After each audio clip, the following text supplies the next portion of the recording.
හොඳයි. සුබ දවසක් කියලා හැම කෙනෙක්ම අදත් ආදරයෙන් පිළිගන්නවා. ඔන්න අද වීඩියෝ එක ඊශ්‍රායලයේ රැකියාව පිළිබඳ උනන්දුවක් දක්වන ඔයාලා වෙනුවෙන් තමයි අරන් අවිලා තින්නේ. අපි දැන් ටික කාලයකට සිට දන්න කාරණයක් තමයි ඊශ්‍රායලයේ හොටෙල් ගෘහපාලන හා පවිත්‍රතා ශ්‍රේෂ්ඨ රැකියාව සහ අවන්හල් ශ්‍රේෂ්ඨ රැකියාව සඳහා ජොබ් එන්න නියමිතව තිබුණා. ඔන්න මීට පැයකට පමණ පෙර ශ්‍රී ලංකා විදේශ සේවා නියුක්ති කාර්යාංශය විසින් මේ පෝස්ට් එක පළ කරලා තියෙනවා හෝටල් ගෘහපාලන පවිත්‍රතා ශාස්ත්‍රයේ සහ අවන්හල් ශාස්ත්‍රයේ රැකියාව සඳහා ආයුධම් කරන්න පුළුවන් කියලා. ඉතින් දැන් මම සෑහෙන වෙලාවක සිට උත්සාහ කරා ශ්‍රී ලංකා විදේශ සේවා නියුක්ති කාර්යාංශයේ වෙබ් අඩවියට ලොග් වෙලා විස්තරාත්මක වීඩියෝ එකක් ඔයාලට අරන් එන්න. නමුත් මේ වෙනකොට ශ්‍රී ලංකා විදේශ සේවා නියුක්ති කාර්යාංශයේ වෙබ් අඩවිය වැඩ කරන්නේ නැහැ. එහෙම නැත්නම් අපිට ලොග් වෙන්න බෑ. මම හිතන්නේ හැමෝම try කරන නිසා දන්නේ නැහැ. ඉතින් තව පහ වුණොත් ඔයාලට ආයුධම් කරන්න තියෙන chance එක මිස් වෙන්න පුළුවන් හන්ද තමයි කෙටි වීඩියෝ එකක් අරන් එන්න හිතුවේ.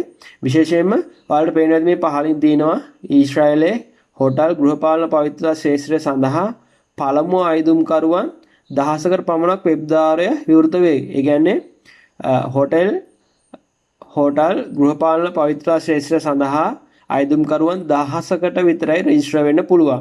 ඉතින් ඊට පස්සේ ඔයාලට පහලින් බලා ගන්න පුළුවන් අවන්හල් ශාස්ත්‍රය සඳහා පළමු ආයුධම්කරුවන් 2000ට පමණක් වෙබ් ද්වාරය විවෘත වේ. ඒ කියන්නේ ගෘහපාලන ශාස්ත්‍රය සඳහා ලියාපදිංචි වෙන්න පුළුවන් 1000කට පමණයි. එතකොට එතනින් තමයි ඊශ්‍රායලයට යවන්නේ කවුද කියන එක තෝරගන්නේ. ඊට පස්සේ අවන්හල් ශාස්ත්‍රය සඳහා 2000කට විතරයි රෙජිස්ටර් වෙන්න පුළුවන්. එතනින් තමයි යවන කට්ටිය තෝරගන්නේ. ඉතින් මම විස්තරාත්මක වීඩියෝ එකක් පහුවෙලා අරන් එනකොට ඔයාලට රෙජිස්ටර් වෙන්න එක මගහැරලා තියෙන්න පුළුවන්. ඉතින් ඔයා මේ වීඩියෝ එක බලන පළමු තප්පරේම ශ්‍රී ලංකා විදේශ සේවා නියුක්ති කාර්යාංශයේ වෙබ් අඩවියට යන්න පුළුවන්ද කියලා බලන්න. යන්න බැරි නම් පුළුවන් තරම් try කරමින් ඉන්න.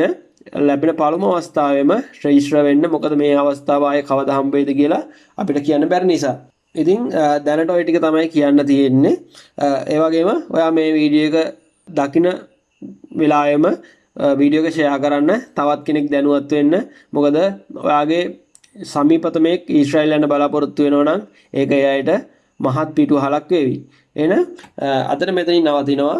අලුත් අප්ඩේට් එකක් දැනගත්ත ගමන් ඔයාලට වීඩියෝ එකක් අරගෙන එන්න හැම කෙනෙක්ටම ජය වේවා කියලා ප්‍රාර්ථනා කරනවා.